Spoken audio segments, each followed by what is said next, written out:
Welcome to part 2 of our All Means All training series. We call this All Means All because we're talking about people who have complex behaviors and keeping them engaged. Part 1 was about keeping people engaged out in the community.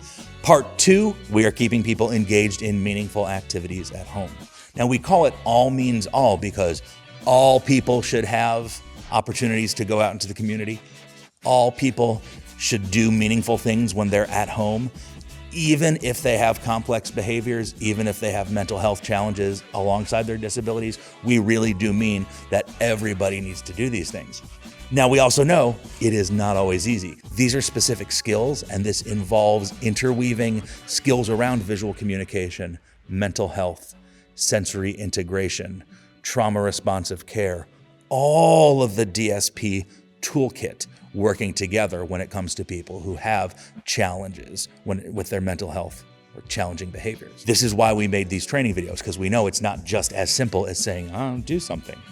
There's more to it than that. If you haven't seen part 1, where we go out into the community and talk about that, you should check that out. There's some really good details, recommended but not required.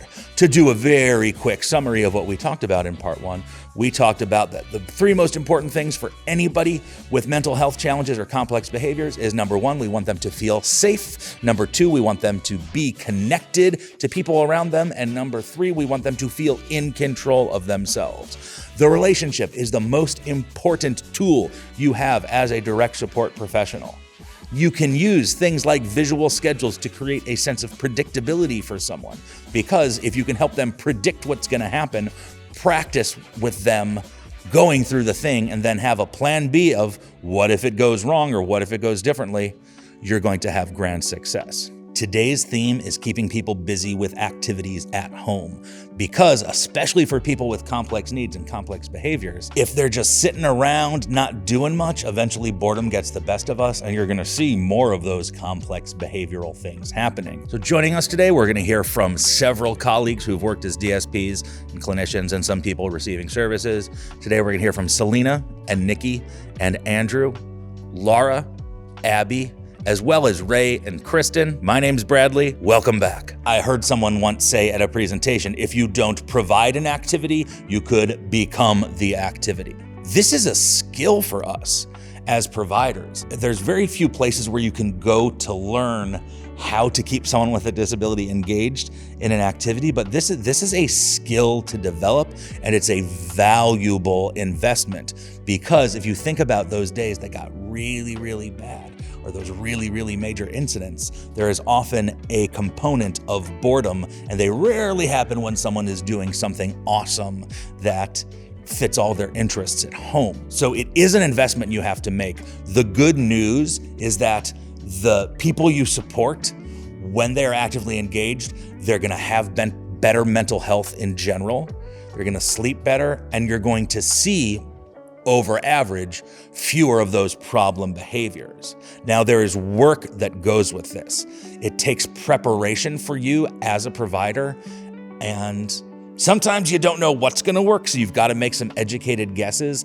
And there's another flip side of this, being perfectly practical, because if we're talking about serving people with complex needs, the prep work sometimes gets destroyed. It's one big behavioral outburst, and all of the art projects get flushed, all of the markers thrown out or covered in things that make them unusable. And so we do frequently have to replace stuff. So that's just kind of part of what you do when it comes to activities with people with complex needs, is frequently just freshen it up, keep things refreshed when it comes to supplies. Approach it like a skill. These are specific skills for us to have as direct support professionals. This includes how to investigate what someone's interested in, how to try new things with someone, and how to gently increase that person's involvement when it comes to trying new things. Sometimes people will come to you, and in their plan or in their historical information, there's some suggestions of things they like. Sometimes you don't know, and you have to investigate it yourself. Let's hear from Nikki and Selena about ways we can do that. Sometimes you will go to a house and, certain people have an activity that they like. Like, we have a young lady who likes to sew, or she likes to do a lot of things like in and out.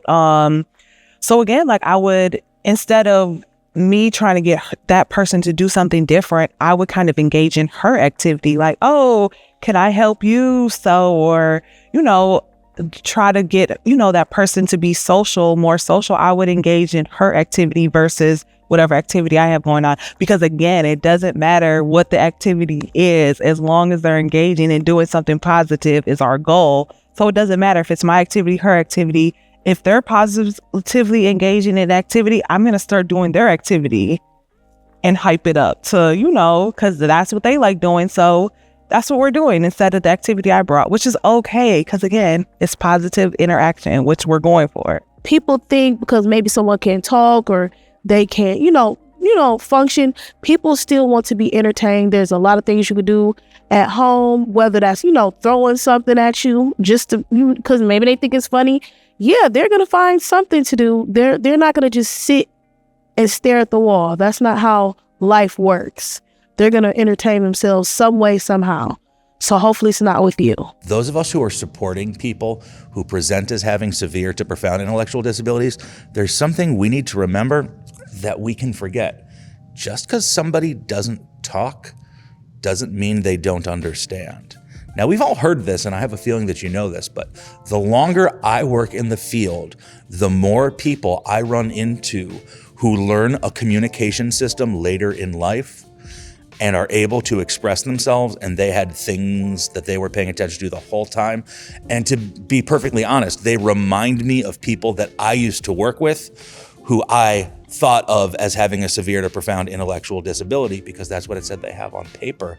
And it really started me questioning, like, gosh, was I giving this person the understanding, the empathy, the respect that they deserved the whole time?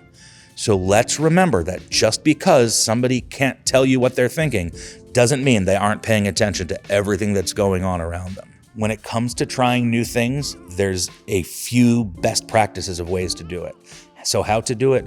Number one, with a gentle confidence. That's your goal, is to build a bond with people. And the more the more that person's comfortable with you and, like, oh, she's fun. Like, oh, I want to go in her room or do her activity. Like, that's kind of what you want to do and build the activity up to be versus how it's completed. If you're afraid it's not going to work, that's going to rub off. So just kind of take a breath, find your inner woo-saw, and this is going to work. It might not look the way I think it should, but at the end of the day, we're going to come out on the other side of this new thing okay. You should try new things with routine. For example, at the same time of day, every day.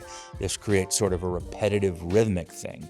So imagine you're working a 5-day week. Monday, 3:00, you try the new thing, and maybe the person isn't interested in all, aren't able to get them engaged at all. Oh well. Try it again Tuesday, 3:00. Maybe the person is slightly less interested, slightly less annoyed, more annoyed, whatevs.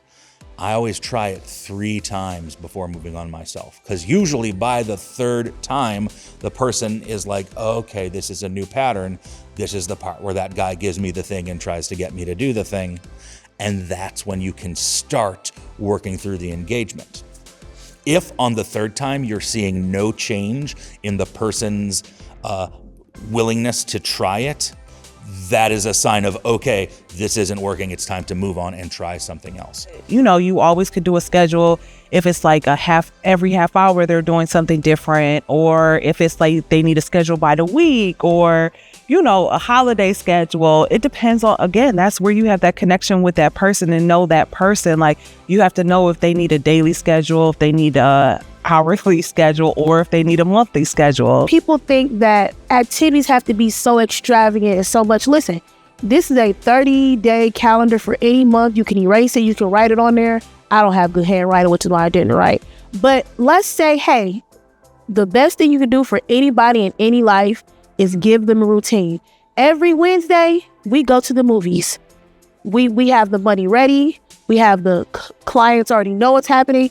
Rain, sleet, or snow, we're going to make it happen. If not, we're going to have a movie at home. We have a backup plan. Ooh, I love that. Every Monday, Monday or Friday, or if you want to do movie day on Monday, cheaper on Monday.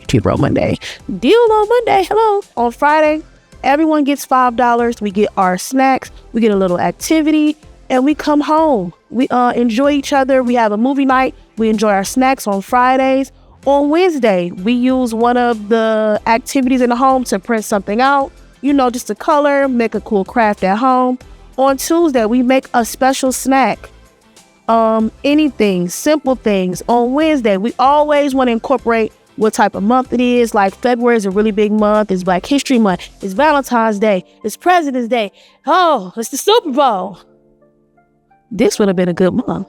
This would have been a great month. It could be anything you can do. You can do, like I said, Valentine's Day is coming up. It could be a heart and just poke holes in. Some of the individuals for fine molding skills, just putting it in and literally putting it out. I'm already like, I want to do this crap. Yeah, it's like super simple, fun activities. And again, it's colorful, and getting them just to engage a little bit is totally fine.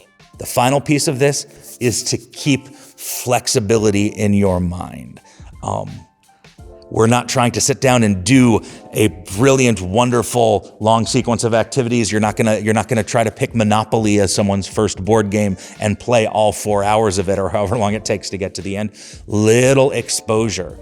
Remember that thing we were talking about when we were talking about taking people out of the house, and you want to start with short activities so it ends positively? Similarly, if you're doing stuff in the house, little taste, move on. Sometimes, to be real with you, a 15, 30-second exposure and then it's over and it ends successfully. Thumbs up, y'all. You just tried something new. Try the same thing again, the same time, and maybe it'll go on longer. Maybe you'll start to learn new angles. One of my adventures between working as a DSP and a Q myself was I was the activities coordinator at a residential mental health place for teenagers. These were teenagers who had some significant mental health stuff and were doing a residential stay while they worked through it. And I was trying to help their frontline staff get used to engaging them in more stuff because they were seeing a lot of boredom and then explosive behaviors out of boredom. And I would bring in games and new activities that I think would be good for the kids. And sometimes I would hear from the frontline staff is like, yeah, we tried it, but he just threw it and didn't do anything. Or, well, we can't, it's hard for us to get started with games because we'll be playing the game with one person in one room and then the other person in the other room doesn't want to do it. And I realized okay, let's break this down into a continuum as to how to get people involved. So take a look at this activity continuum. The goal is not to give somebody something new and have them immediately have this new hobby. The goal is to identify wherever they're at with you that day and then move them up the next step up this ladder. So at the bottom, we have if someone is being disruptive, they are not allowing anybody to have any fun.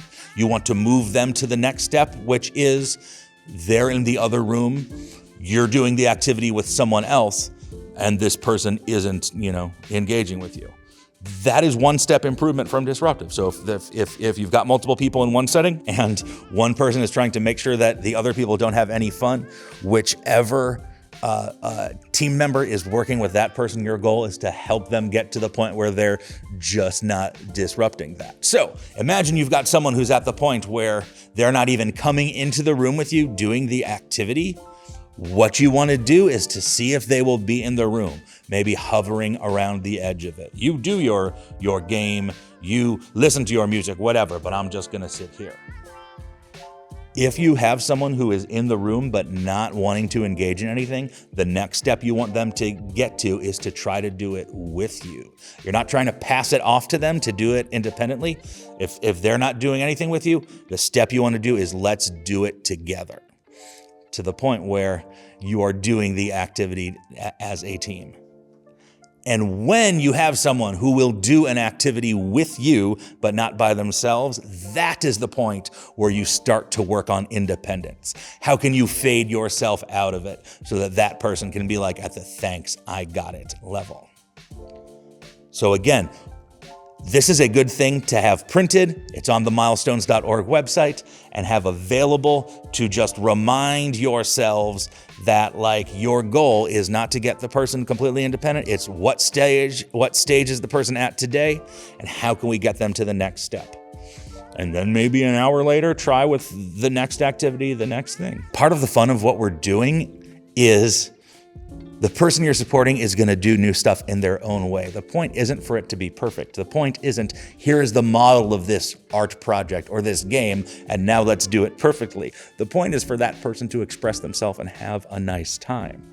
Is this something that you've seen in your work, Nikki? Well, I feel like first you really have to get to know your individual, and you have to know their likes and dislikes. And I know most of our individuals are nonverbal, but also like showing them, maybe like taking them over to a laptop or even bringing an iPad to them and showing them different activities and seeing like which one they like kind of are into, or, you know, may raise an eyebrow like, oh, this looks fun. Like, then just start with that. Like, start slowly with something like that, just bringing something over to them. Or even like if they're in the room while you're doing the activity, as long as they're in the room, you know, let them know like the activity's here, come over when you're ready type of thing. Like, it's totally okay. Like, I don't feel like you have to like make them do the activity. Like, you don't want to push it on them. You start doing it. They come over when they're ready. They do whatever they don't even have to do the whole activity or even do the activity the right way, as long as, you know, they come over and they're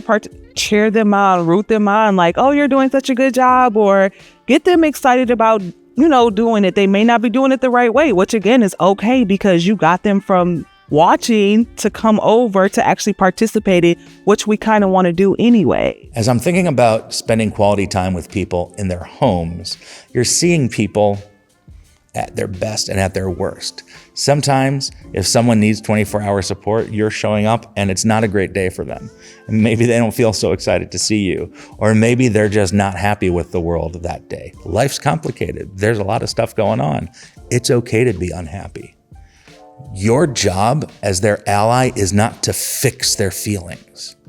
Our message is not, you're angry, that's bad, don't be angry. You're sad, don't be sad.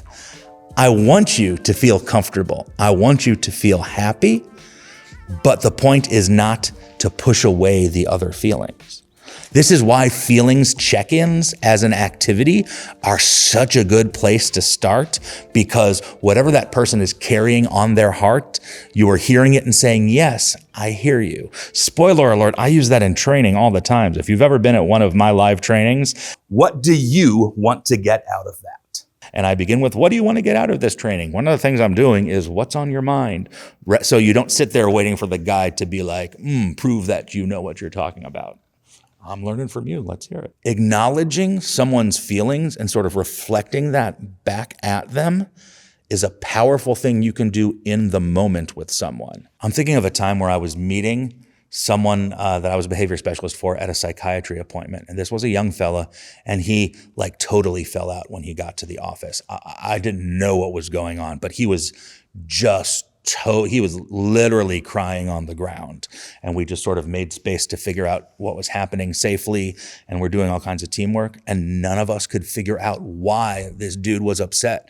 So I found myself standing a few feet away from him, like I learned in my various crisis trainings. And I was reflecting his feelings, saying, oh, it sounds so sad. I can hear that you're so sad. It's so sad. And just very quietly reflecting what I was seeing. And after a few minutes of that, I could feel the intensity coming down, and I just stayed with him and just stated back what I was seeing and feeling from him. And that sort of witnessing of someone's emotions can go a long way. What you're using is that connection to bring them back into a world of safety. So as you've been watching these movies, you've been hearing me talk about safe, connected, and in control. Well, I'm excited to introduce y'all to the person who I first heard that from. Please meet Laura Pele. Hi, Brad. Hello, everyone. In addition to your work on trauma responsive care, some of the stuff that I have learned from you is about how the things that we do that like help people with complex behaviors have better days are also like healing to trauma histories. Yes. The thing that I remember is that our healing interactions with the people we're serving, we want to be relevant, rhythmic, repetitive, relational, rewarding, and respectful.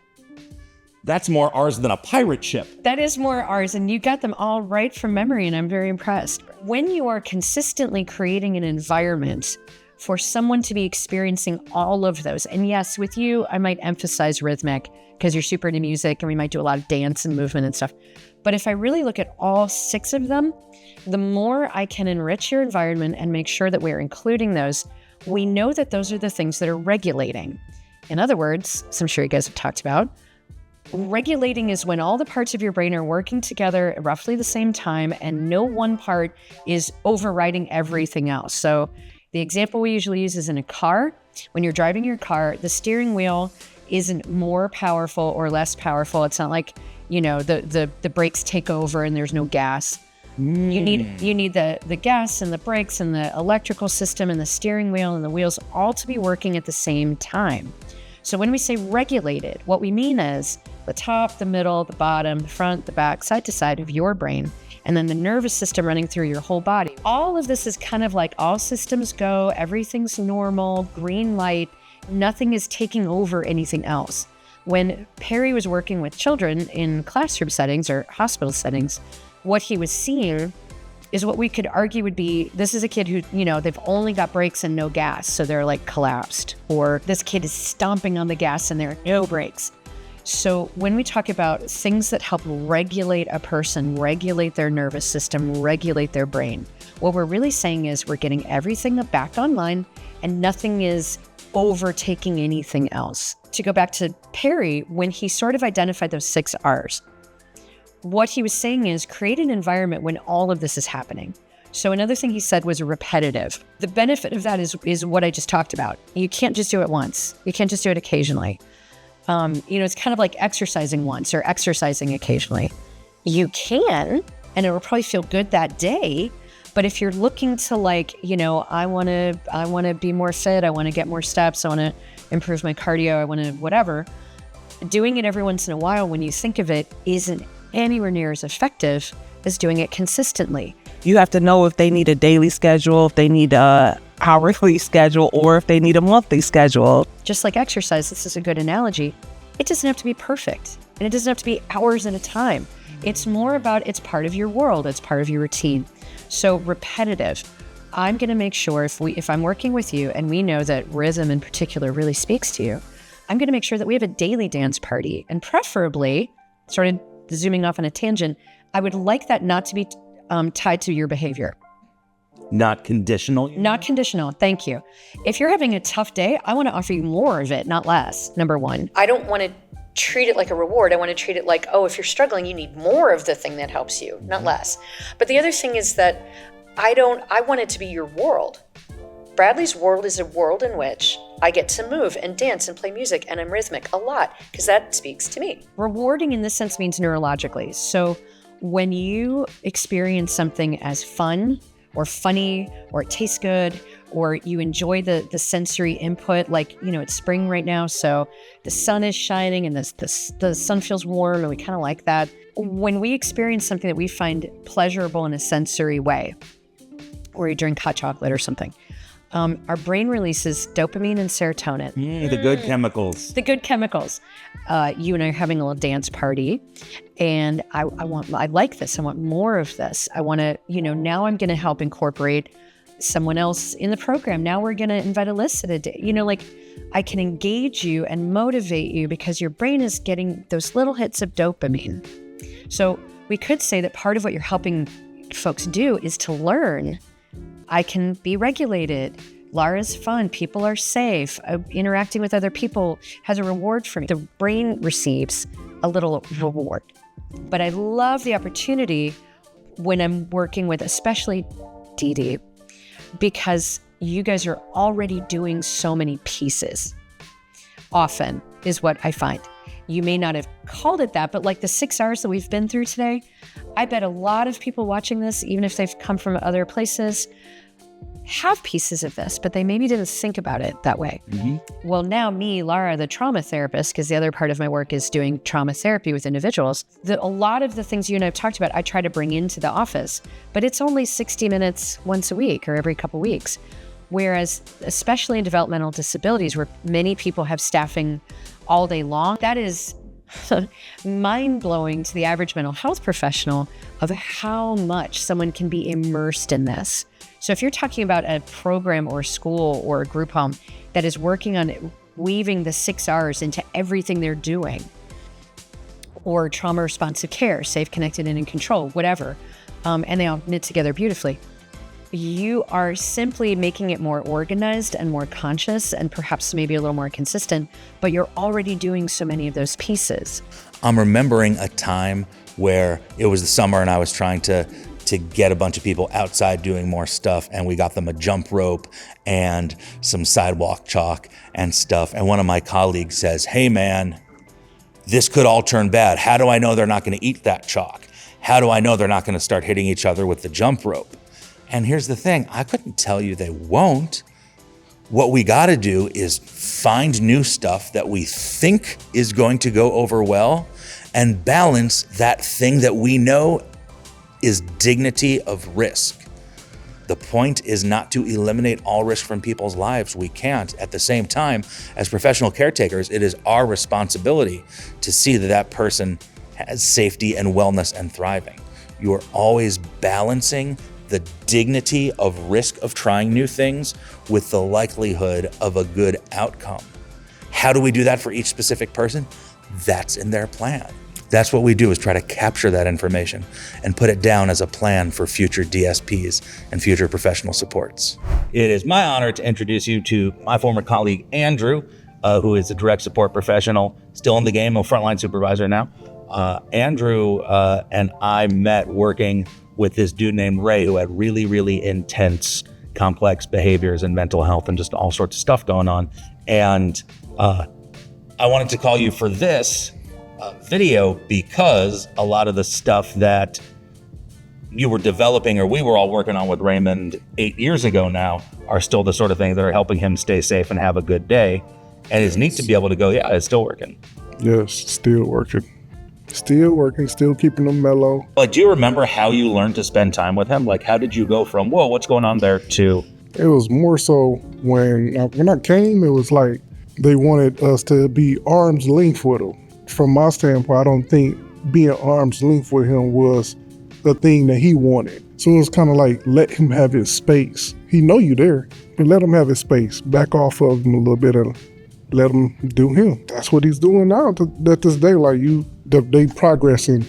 That is neat. Then to now. So yeah. And that's something. There we go. With Raymond and the clap 3 times tradition. Yeah. And young Andrew there. Jesus. I know we we still look good, but we look a different version of good now. There it is. Yeah. What do you think the clapping means to him? Like when that's happening, what do you think Swim said? The clapping means to him, it means a lot. And it stems back from his grandfather. Mm-hmm. And with his grandfather giving him that beat and he's carrying it on all the way until now. That's incredible for him to even remember. Yeah. It's like a connection to the past. Yeah. I couldn't even think of something my grandfather, he even passed on the love for sports cars, I guess. Mm-hmm. But for him to be in the situation that he's in and to actually remember a beat. Yep. And will correct you if it's not on beat. Right. It's amazing to me. It is. And that fits in with, like, we spent all of our time talking about like safety and connection mm-hmm. and control and all that stuff. Like that music is that deep connecting part of your brain. Like we remember stuff. And that's why I think it's good to be able to tell this story, even for someone like Ray, who's mm-hmm. really unique dude, got really significant challenges. His brain works in a way that's really complicated. He still has his own routines. There is a meaningful day with him. Yeah. There is good quality time with him. So if you want to see more about Ray and his own story, if you go to Rosemary's website, rmcle.org, there's a video we made to talk about trauma responsive care and how Ray's transformation really was kind of showing how that relationship-based stuff. I'm so excited to introduce you to Abby Rich, an occupational therapist that I met with in the last couple of years. And I even noticed you're wearing your Co-Regulate and Connect t-shirt. And So obviously you're one of my people. It is great to meet you. yeah, definitely. So imagine I don't know anything about sensory integration and sensory regulation. What's the sensory regulation thing? How does it work? So if I start from the beginning, right, you have 8 sensory systems, which is more than people think usually. So I'll give you like a little rundown, right? Do it. We have the 5 sort of basics that everyone knows, right? You have sight, things you can see; sound, things you hear, right? Smell, which is things that you can smell; taste, right, which is what you can taste when you eat things; and touch, which is I can feel the sensation of this table, right? But there are 3 more that maybe are a little bit more unique to an occupational therapy perspective. So that's your vestibular system, which actually comes from structures in your inner ear, and that's what tells you where your body is in space, right? It gives you information about, if I close my eyes, I know that I can move my finger and touch my nose. I can't see my nose, but I know where it is because of the vestibular system telling my hand where to go, if that makes sense. Right? Oh, it does. Then you have my favorite system, your proprioceptive system. Oh my gosh, I love the proprioceptive system. And it's very cool because it is in every single part of your body, and it's related to your muscles and your joints. And we have a ton of itsy bitsy little proprioceptive receptors that send information to our brain about pressure. So being able to know that there's a feather on the table and I need only a little bit of force to pick it up versus a heavy cup of water and I need to use more force to pick it up. And the cool thing about your proprioceptive system is that there are no excitatory neurons. There's only inhibitory neurons, which means that it's always a calming effect. So providing that deep pressure or squeezing or compression to joints and muscles, it only can send a inhibitory response to your brain. Like, it's very cool. I never knew that. Who knew? I knew that the squeeze. Yeah. Yeah. So does this mean that proprioceptive system? I'm thinking of people that I've worked with who try to get their hands squeezed. Someone who would, while he was in a physical restraint, sometimes would ask people to squeeze him tighter. Mm-hmm. Does that mean that's the proprioceptive? It does. Yes, absolutely. That's what that is. And you use it every day without even realizing it. Now, I have also heard that we can harness these things to like help someone regulate throughout the day. Like I've had so many conversations with, like, if we go for a walk at 4 o'clock, the dude is less likely to hit you at 5 o'clock. Yes. And so this is like where the regulation supports, and maybe sometimes we use the word proactive, right? We use, in Yeah. direct support where we talk about proactive Right. stuff all the time. So if I know, for example, going back to my sound example, right, that every day when I come home, my husband is going to have the TV turned way up because he's watching like 4 screens of golf at the same time, right? I can proactively make sure that my body is regulated in all the other great ways, so I can give myself some squeezes on the way in, which we know from our proprioceptive discussion is always regulating. And I also know that I can choose to pause before I enter the room and put my noise-canceling earplugs in, so that when I walk into that space, that information is not so overwhelming, right? I can proactively prepare for that at the same time as I can know, well, maybe I can't control how loud he's going to make the TV, but I can do something to make my body feel more regulated in all of the other ways so that that loud sound is a little bit more tolerable today. I've been thinking about that idea about being proactive and about how different people need different stuff in their sensory system throughout the day. How can we approach that? I like to think of it as a jar, a vessel of some sort. We can call it a jar for just this purpose, right? And everyone has maybe a threshold of how much input that they can sort of handle and manage before it becomes a big problem. And on some days, maybe your jar is small. And on some days, maybe your jar is a little bit bigger. And things that fill the jar are sensory inputs that your body has to manage, right? So I'll like give you an example, maybe, if that makes this a little bit more clear. So say I wake up in the morning and I pick out an outfit, and I'm like big about what my clothes feel like on my body. I don't like when things are loose or baggy or like, I don't know, I can't explain. I feel weird on my arms. I just don't like it. But I have some clothes in my closet that maybe are sort of on the cusp, right? Of like, yeah, it's not perfect, but it's okay. I really like the design of the shirt, so I want to put it on today, right? So I know that it's already making me feel a little bit uncomfortable, but I'm gonna push through it because this is the cute shirt I want to wear today, right? It's very cute. And then say that I go outside to go to my car to get ready to go to work, and it's raining, right? And I've got on my super cute canvas shoes that match my super cute shirt, and I step in a puddle. And now my foot is wet and my sock is wet. I'm like, ugh. But I look at my watch and I gotta leave for work right now. There's traffic because there's always traffic on the Opportunity Corridor, right? So I ignore it. My foot is wet, my sock is wet, my shoe feels weird now, and my shirt's a little bit uncomfortable, but I'm pushing through, right? So the shirt and my wet shoe have added maybe like 2 little blocks, right, to my jar. And they're not very big, they're kind of small, but I'm gonna keep going, right? And then I'm going to get in my car and drive to work, and all of a sudden, my radio, my husband was in my car, and it's like up to 1,000. I turn my car on and it's like instant blast of sound, right? So that's another piece that gets added to my jar. That was a huge amount of sensory input that was really overwhelming to me. And my jar is about half full by this point, but I'm gonna keep going, right? I need to go to work. My students need me. Everybody's expecting me. I show up, I walk in the door, and the fire alarm is going off. Now there's another big loud sound that I was not expecting today, right? And so that final piece fills my jar, and I have a little bit of a mini meltdown. Like, this is not the way I wanted my day to go. I want to immediately take this shirt off. I want to get my shoe off.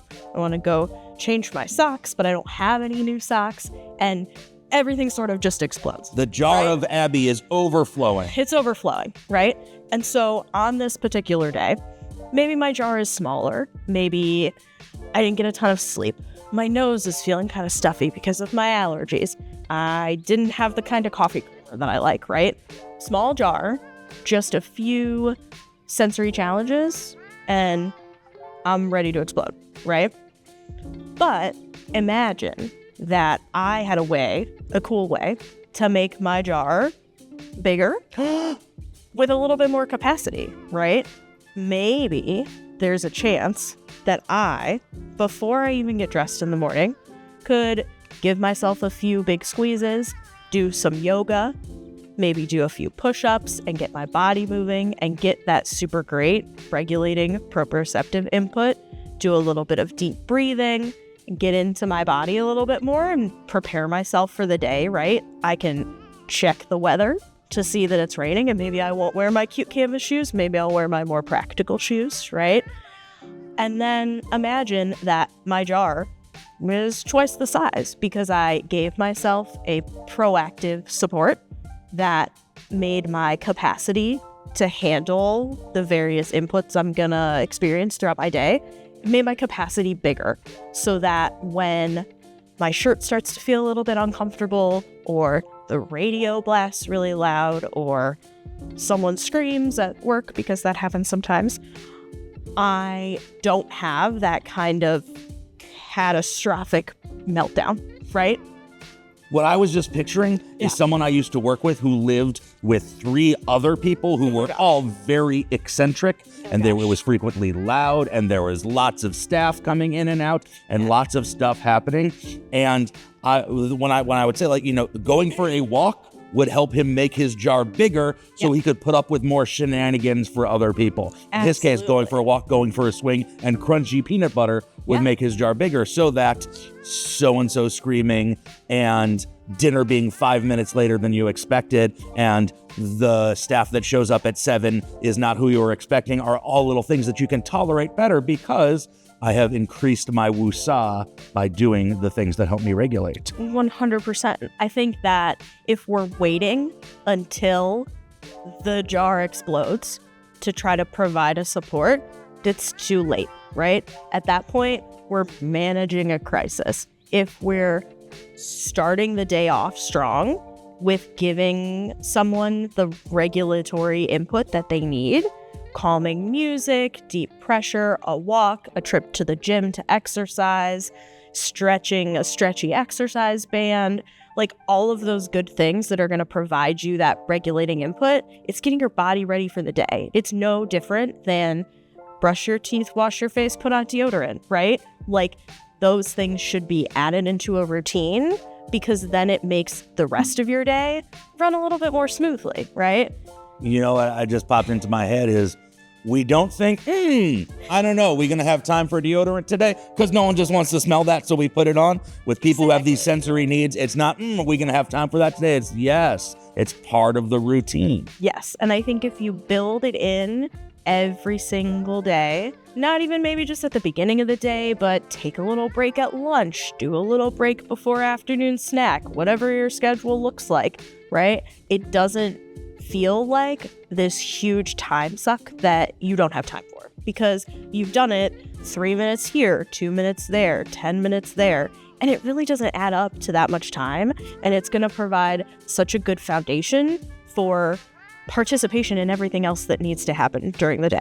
As we all know, all supports for people in the developmental disability system are individualized, and the specific strategies we're talking about here are likely to be helpful for everyone, but I can't promise you that these are things that are going to work for everyone. So if you're not sure whether or not these strategies are going to work for the person you're specifically supporting, take a look at their plan, talk to the team. If it's something new that you think would work, that's a really good thing to bring up next time there's a team meeting talking about the person. One of the things that I have seen sometimes with direct support professionals is you who are doing the DSP work, you know that person better than those of us in the back office or those of us who are writing the plans often do. In fact, when I was training DSPs, I worked at an ICF agency. I was often a Q or a behavior specialist. And I would say in new staff orientation, like, I've been working here for 10 years. I helped write a lot of the plans that you are training on. And for a lot of the people that you're working with, I can help you understand how their autism or their disability impacts their brain. I can tell you about their history. I can tell you about what seems to have worked in the past and what is most likely to work for a new direct support professional. But I will never tell you that I know that person better than you do. Because here's the thing, even the people, as a behavior specialist, the people that I knew the best, I had maybe only spent 30, 35 hours with, shoulder to shoulder, face to face. And if you're a DSP working full time, 40 hours, your first week on the job, you have already spent more time with that person than I did as a behavior specialist. So even though I have lots to contribute, so do you. You know the people that you're working with in a way that the rest of us never will. And when I give this speech at New DSP Orientation, I will say after that first week, next time I see you, I will be learning from you things to help the next generation of DSPs with. Putting together all of these best practices for autism and mental health and trauma and intellectual disabilities to work with people who have some sort of complex behavior. Sometimes it's a matter of trying little things and just seeing what will take the edge off. The things that we've been talking about in these videos, visual communication, reflecting people's feelings, building that relationship, understanding their sensory system, creating predictability. Those little things can make a big difference even if you can't tell. So keep at it. Help people build that world that has meaning and routine, all in the name of filling their days with safety, connection, and control. Thank you so much for your work, and keep doing what you're doing.